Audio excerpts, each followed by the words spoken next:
Hi friends, welcome back. I'm Alisa Abdullaeva and I'm here to help you to create a harmonious and happy relationship between men and women. And today we're going to discuss how to forgive someone because we all go through pain in our life. When someone hurt us, when we've gone through a painful divorce or painful breakup, and it doesn't matter whether it was ex-husband or whether it was ex-wife, whether it was ex-boyfriend or ex-girlfriend, because breakups are really painful for both men and women. When people go through a painful breakup, they're holding on the grudges against that person. And we hear the saying that time heals everything. In my opinion, it's the biggest lie. Time doesn't heal anything because with time, this pain is not this great. It becomes smaller and smaller and smaller, but it's very dense in our heart and it's actually harder to heal. And it becomes dull, but it's still there. And that's why when we meet a new woman or a new man, our brain says, be careful. We shouldn't trust this person so easily because we have experienced a very painful experience of a breakup or divorce. And so the more we're holding on to the hate and the pain from the breakup, the more we actually suffer.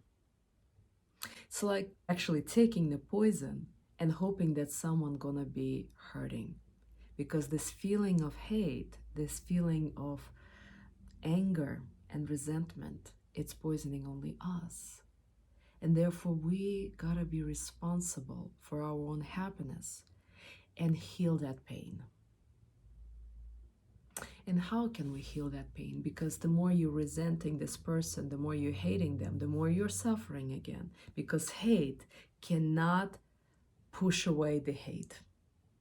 It actually makes things worse.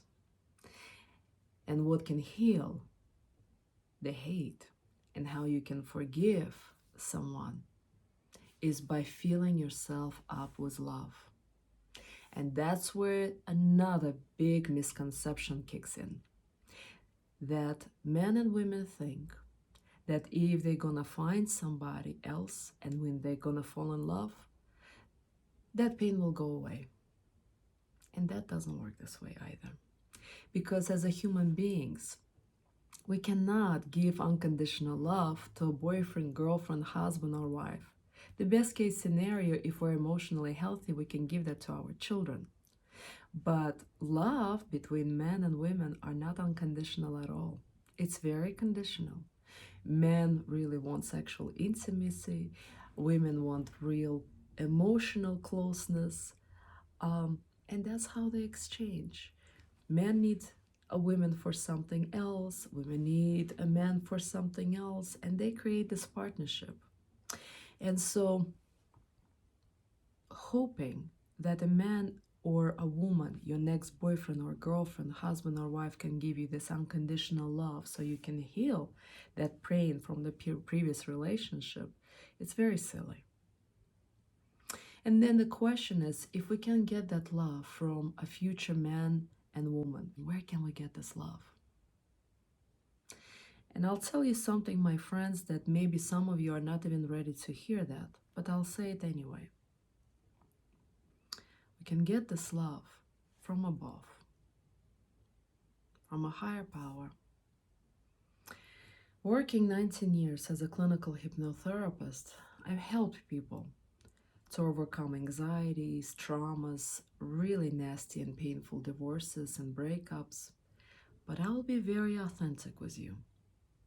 I've never seen people living a therapy and feeling alive, happy, and bliss until I start showing them how to do a work of affirmation, meditation, and really connecting to their soul and shifting to spirituality.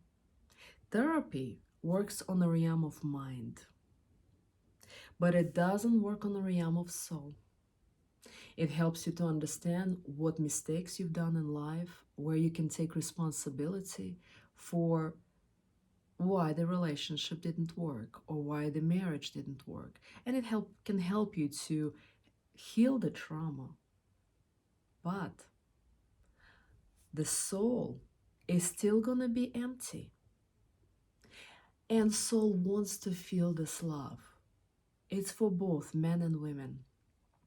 And we're going to continue staying empty and hoping who next going to fix us, who going to fall in love with us so we can feel their love and feel this wholeness inside. Moreover, when people are really resigned, they don't even seek another human being. They just turn to video games, or they turn to alcohol or food or gambling or porn or something, or TV, to continue to numb that emptiness, because that emptiness to the soul is unbearable. And to others, they are just turning to medications, opiates, or antidepressants, hoping that will fix the problem, but it's still there. And that hate towards another person is poisoning the soul and the whole body. And first, physical body starts to deteriorate. Either you start to have knee pain or back pain or shoulder pain or neck pain or headaches, but you're not connecting that it's coming from that pain and resentment towards ex-husband or ex-wife, and it goes for years and you don't do anything about it. And then you start having a really terrible anxiety, a really terrible depression, and you're still not connecting. That trauma, that divorce, or that abuse that happened is still in your soul. And we cannot seek happiness or expect anyone else to bring us happiness until we heal that trauma. And so what I recommend, what I did in the past to all of my clients in the past 5 or 6 years, is I tell them to start with baby steps. Wake up early. If you have to go to work at 8 o'clock, wake up 30 minutes earlier and just do at least 15-20 minutes affirmations. And that's how you start crawling. Because you cannot just start running or walking right away with spiritual practices. And whoever you're hating, whether it's ex-wife or ex-husband, maybe it's just a mother or father that did something really terrible in your childhood and you still remember and you still resent them. And with your eyes closed, start wishing them happiness. Because when we hate someone, when we resent them, we're still energetically are like this with this person. Can you imagine being married and still hating your ex-husband? But it's like that.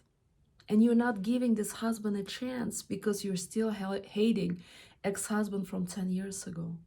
And so as you sit down, you start wishing your ex-wife or ex-husband, a mother or father, happiness.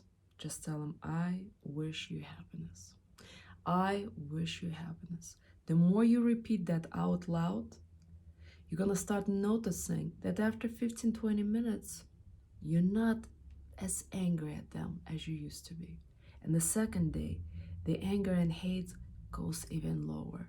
And with every day, it's going to continue to decrease until 2-3 months later, you think about them.